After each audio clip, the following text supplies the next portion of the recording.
கர்த்தர் இயேசு கிறிஸ்து நாமத்திலே உங்கள் அனைவருக்கும் வாழ்த்துக்கள். இந்த நாளிலே கர்த்தர் உங்களோடு இருந்து உங்களை கொண்டு பெரிய காரியங்களை செய்வாராக. இந்த நாளுக்குண்டான ஒரு உயிருள்ள வார்த்தை ஆதியாகமம் 24:7 தம்முடைய தூதனை உனக்கு முன்பாக அனுப்புவார். தூதனை உங்களுக்கு முன்பாக அனுப்புவார். வழக்காடுகிற இடத்திலே தூதனை உங்களுக்கு முன்பாக அனுப்புவார். பரிந்து பேசுகிற இடத்திலே தூதனை உங்களுக்கு முன்பாக அனுப்புவார். எத்தனையோ சிக்கலில் மாட்டி தவித்து கொண்டு நான் எப்படி பேசுவது, எனக்கு கலை கொண்டு இருக்கீங்களா, தூதனை உங்களுக்கு முன்பாக அனுப்புவார். திருமண காரியத்தை முடிக்கிறதுக்கு எப்படி என்று கவலைப்படுறீங்களா, தூதனை உங்களுக்கு முன்பாக அனுப்புவார். இன்றைக்கி கர்த்தர் உங்களுக்கு வாக்கு பண்ணுகிறார். உங்கள் பிரச்சனையை முறியடிக்க, உங்களுக்காக வழக்காட, உங்களுக்காக யுத்தம் பண்ண நான் தூதனை அனுப்புகிறேன் என்று அவர் சொல்கிறார். அன்பார்ந்தவர்களே, ஆபிரகாம் தன் மகனை ஈசாக்குக்கு பொண்ணு பார்க்குறதுக்கு எலீசரை அனுப்புகிறார். எலீசரை அனுப்பும்போது ஆபிரகாம் சொல்கிறாரு, நீ போ, உனக்கு முன்பாக தூதன் போவார் அப்படிங்கிறார்.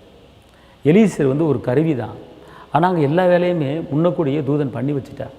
அன்பார்ந்தவர்களே, அதே போல் தான் இன்றைக்கி உங்கள் வீட்டில் திருமண காரியத்தை குறித்து கலங்கி தவித்து கொண்டிருக்கீங்களா, தூதன் முன்னே போய் எல்லா காரியத்தையும் செய்வார்.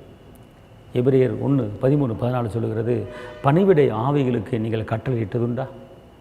சங்கீதத்தில் சொல்லப்பட்டிருக்கு 91, அதாவது உன் பாதம் கல்லில் இடாதபடிக்கு தூதர்களுக்கு கட்டளையிடுவார் என்று சொல்லப்பட்டிருக்கிறது. அன்பார்ந்தவர்களே, இன்றைக்கி தூதன் உங்களுக்கு முன்பாக எல்லா காரியத்தையும் செய்வார். நீங்கள் தூதனை பார்த்து பேசுங்க. இயேசுவின் நாமத்திலே தூதனே, கபிரியேல் தூதரே, நீங்கள் கடந்து போங்க. உங்கள் பிரச்சனையை முறியடிக்க தூதன் இருக்கிறார். இயேசுவின் நாமத்திலே அவர் போவார்.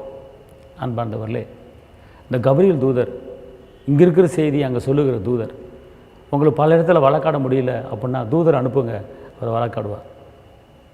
சகரியா தூபம் காட்டி கொண்டு இருக்கும்போது, எலிசபெத் அவனுக்கு குழந்தை இல்லாமல் இருக்கும்போது சகரியாட்ட கபிரியேல் தூதர் சொல்கிறாரு, உனக்கு ஒரு குழந்தை பிறக்க போது அந்த குழந்தை யோவான் பேரிடுவாங்க என்று சொல்லும்போது கபிரியேல் தூதர் சொல்கிறாரு, நான் தேவ சன்னிதானத்தில் நிற்கிற கபிரியேல் என்பவன் இந்த செய்தியை உனக்கு சொல்லும்படி அனுப்பப்பட்டு வந்தேன் என்று சொல்கிறார் கபிரியேல் தூதர்.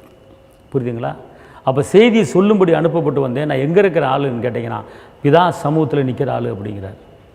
அவர் அங்கேருந்து இங்கே என்ன செய்கிறாரு, செய்தியை சொல்ல வர்றார். அதே போல் செய்தியை சொல்ல வருகிறவர் கபிரியேல் தூதர்.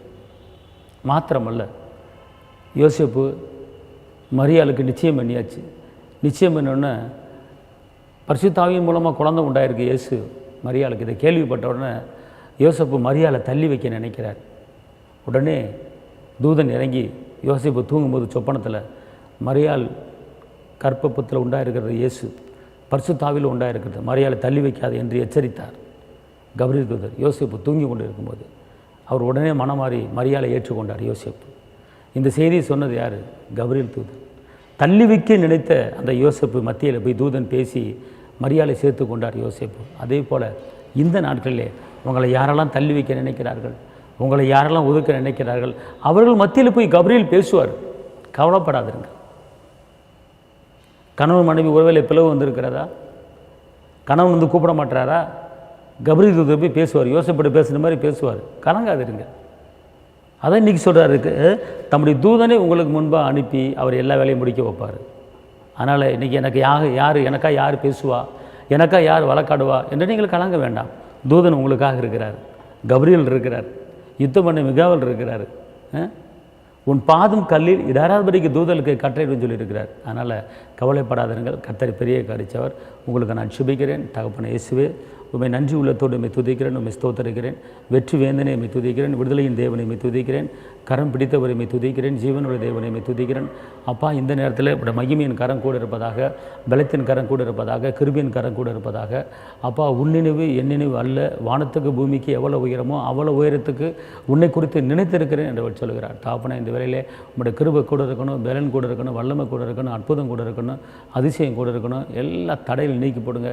யாரெல்லாம் பிரச்சனையில், யாரெல்லாம் வேதனை இருக்காங்களோ அவங்களுக்கு இயேசப்பா நீங்கள் போய் ஆண்டவரை கர்த்தாவை தூதன் அனுப்பி பிரச்சனை முடித்து வழக்காட இடத்துல வழக்காடி ஜெயத்தை தாங்க காத்துக்கொள்ளுங்க. இயேசுவின் நாமத்தில் பிதாவே, ஆமென்.